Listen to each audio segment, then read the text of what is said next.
Hello and welcome to another booktube video from me, Lauren, from Lauren and the Books. Welcome. Got new red lipstick on. I'm very impressed with it. Feels very nice. It's like a matte lipstick stick from Unique. I'm enjoying it. Today I am going to be answering the questions of the vegan booktuber tag. Oh, I never knew that would be such an effort to say. Which has been created by the wonderful and fantastic Angelica Cofer over at the channel of the same name. I will link her channel and her video down below. It's an original tag that Angelica made up, which I found really super interesting when watching her responses, and I can't wait for other people to start doing it, because I just feel like if you're interested in veganism, or if you are, as I am at the moment, I mean, I'll go more into detail in a minute, but becoming vegan in the sort of near future, then this is a absolute font of knowledge for people to share ideas and stuff. So I really would encourage people to do it, because I feel like it's going to be a great way to share things. So I've got two little post-it notes here, one with the questions on, one with notes that I was making when I was watching Angelica's video. So I'll start. So the first question is, why veganism? So my story, as she sits back, my story is that I became a pescatarian in this year. For the whole of 2017 I've been a pescatarian, and it was always my idea that pescatarianism would be a journey from being a omnivore to being a vegetarian. So I didn't know how long I'd do it. It just turned out that I've been doing it for a year, and then next year my plan was to be a vegetarian. I'm taking part in something called Veganuary, where you become a vegan for January, in a sort of kick-starting my vegetarianism and seeing what aspects of veganism I can take from my trial in January through to my vegetarianism. So I guess the reason I became a pescatarian, or the reason I got onto the journey of becoming a vegetarian, I was never that bothered about meat. So it wasn't like I was in a similar way to Angelica, I wasn't like the biggest animal lover. I mean, I do love animals, and becoming a pescatarian and an almost vegetarian now has made me, it really has made me, it's opened my eyes to the way in which animals are treated, not only in the meat industry, but the dairy industry, and in the beauty industry and things like that. So it wasn't the reason I thought I'd become a vegetarian or a vegan. So I guess when I'm talking in this, I'm talking about becoming a pescatarian, I guess. So it wasn't that animals weren't the main reason that I did that, but since I have become a pescatarian, then it is definitely because of animals. So I feel like my journey has been sort of like helped along, and I've been in a really nice slow transition, which really works best for me. If I'd have just gone from being an omnivore on like New Year's Eve last year to a vegetarian New Year's Day, then it just wouldn't have worked for me. I need definite transition. So I feel like a year's transition to pescatarianism was perfect. And yeah, just being a vegan for a month, I'm hoping that there's already things I'm sort of looking into now, like I've been really into a plant-based milk for quite a while, and I'm slowly replacing all my dairy products and things like that. So yeah, it's slow for me, but I'm getting there. The next question is, what content got you interested in veganism, and what content would you recommend? So earlier this year I watched two things which and listened to a third thing which helped me think this is something that I am definitely interested in doing it. So I'll do it in the order that I took in the content. So I listened to a podcast called Under the Skin, which is Russell Brand's podcast. Russell Brand is a comedian from the UK. He was also in many films. He was married to Katy Perry for a while, and he's got two podcasts, both of which I love. One is a comedy podcast that he does with his friends, and then the other one is more of it's a serious podcast talking about all sorts of issues that are in the news at the moment and things like that. And one of the guests he had on was Simon Amstell, who is also a UK-based comedian who's been a vegan for many years, and it was talking about veganism. So I was listening to this podcast thinking, bloody hell, like this is all really interesting stuff. And within this podcast they were talking about a TV film called Carnage, which was shown on the BBC earlier this year, and it's on the iPlayer. I believe it's on the iPlayer for 19 years, so you've got a while to watch it yet. And it's a sort of like a mockumentary set in 50 years in the future about everyone now being vegan, and people who are our age at the moment, who are now in their sort of like the winter of their lives, let's say, being counselled because they used to eat cheese and they used to eat animals and things like that. And I mean, I'm not going to say it's funny. It's not like laugh out loud funny, but it sort of, it really grabbed me from the moment I watched it. And they showed within the mockumentary, they showed footage of a cow, and I'm not saying any of this stuff to sort of like shock anyone, but one of the main images that really stayed with me was a cow having their babies taken away so that they could continue to produce milk, which really stayed with me. So, and that is also one of the images that they talked about a lot in the podcast. So those two things sort of like piqued my interest in like, shit, I could be eating plant-based stuff instead of eating stuff that's coming from animals. And that's where it started. And then the next thing was a film on a Netflix originals film called Okja, which is a film about a genetically modified super pigs, which are really cute, which doesn't help the cause at all, being farmed to cure world hunger. And they sort of plop these genetically farmed super pigs all over the world. We follow Okja, one who's with a young girl and her family in Korea, I believe. And you follow that, and then, yeah, and it's sort of, it's very sensationalized, and like, it's a film and it's like a dramatic action film. So yeah, but there was bits in there where I was like, whoa, I do not want to eat anything from animals anymore. So yeah, those are the three things I think that I've seen this year that have really got me interested. So what I will say is my cousin and her husband have recently become vegans, and they've watched I can't think what they're called, Earthlings, and a few other ones, like other sort of documentaries made by those people. Something about cow, is it Holy Cow? Something cow, or I don't know.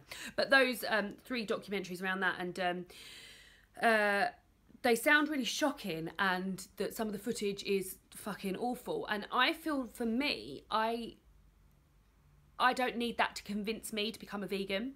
Like, I'm already on my way there. So yeah, I don't know if that's something I'll be watching, Earthlings. Like, at the moment, I don't feel like I don't need that as a kick to get me to do it. I don't know how educational it is, but I just feel like I don't need to see any nasty stuff, because I already know what I want to do. The next question is, what is your favourite dish or meal that I make? Now, funny that Angelica mentioned sushi, because I've actually asked for sushi making stuff from David's family for my birthday. So it's my birthday in next week. It's my birthday... no, the week after next. And I've asked for sushi making stuff. So I'm very, very excited about making... vegetable and plant-based sushi, because I love sushi and I just love like the novelty of it. I love salty things, so soy sauce and things like that are really delicious as well. So I'm very much looking forward to getting into making some sushi.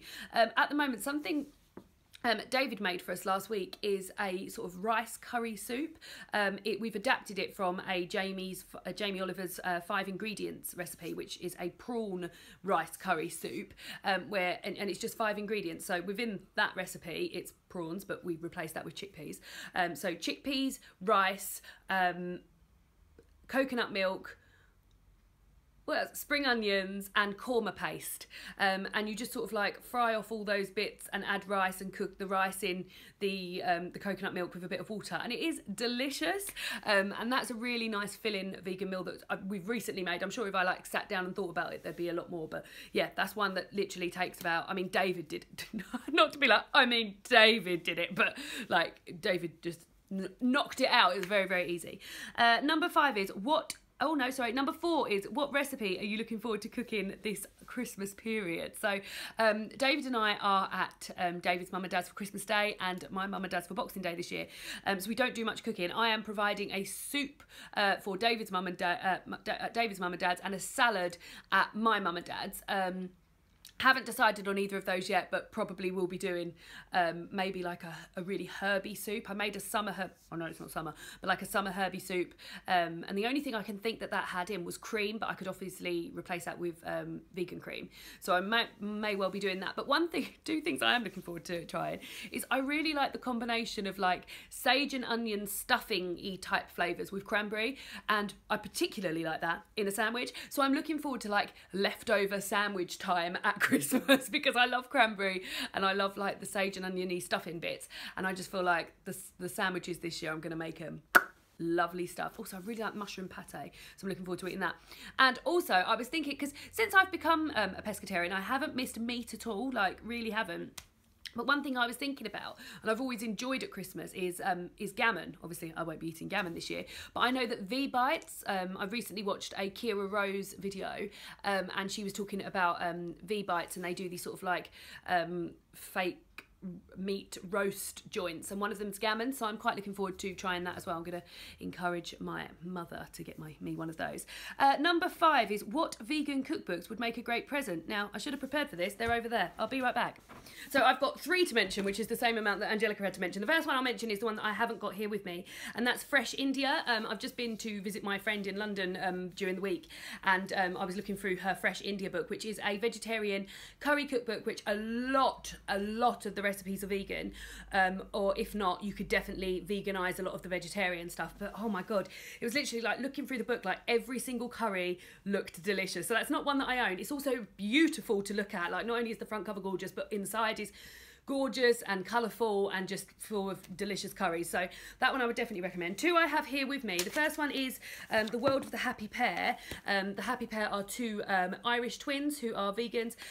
This is a vegan cookbook, and it's got really nice, so it's sort of, I've made quite a few things out of here. There's a lot of like dips and things like that, and it's just really nice. And it's also it's smaller than your average cookbook, so it's just like sort of much more portable and easy to carry around, I guess. But yeah, really nice salads, soups. What have I had out of here that have been very nice? Oh, I tell you what, I do want to do that because I'm really into aubergines at the moment. I've had some really good stuff out of here. There's just the dips and everything look nice. Hummus, yummer. Oh, that looks nice as well. Rainbow vegetarian, so yeah, nice. And then the last one is one that I got for Christmas last year, and that is A Modern Way to Cook by Anna Jones. Again, vegetarian recipes in here, but a lot that you can veganise, and there's also a really easy oh, is it this one? Maybe there's not. Yes, I'm sure it is. There's an index with vegan recipes in. I'm sure this was it.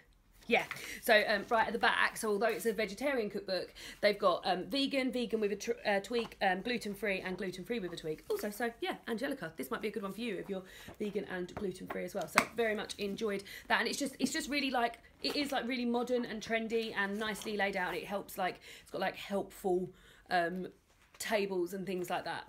Very good.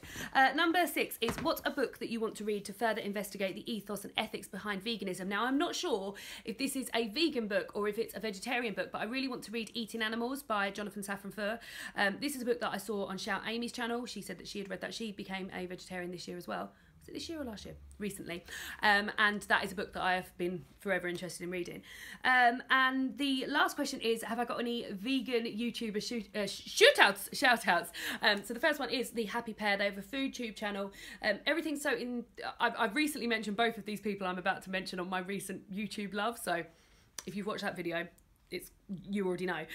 These guys are the most enthusiastic men about food I've ever seen in my life. They are so enthusiastic, and everything's so accessible. They do a lot of cooking outside on very basic stuff, so it's really easy. One of my favourite things they've done recently, and I haven't tried it yet, is vegan smoked salmon and cream cheese made out of carrots and yoghurt. So very interesting, but love that. And then also Kira Rose, who is a YouTuber I mentioned earlier. She does such helpful videos about store cupboards, like essentials to have.